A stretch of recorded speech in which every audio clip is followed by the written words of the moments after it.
Hi everybody, I hope you are doing well. Today we will talk about how to fix or how to solve the problem of clear data on Netflix. You click on settings.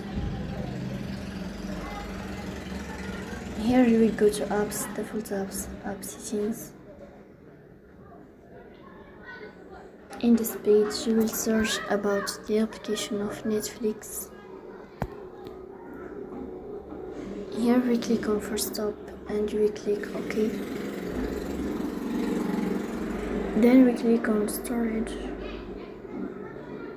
After that we click on clear cache.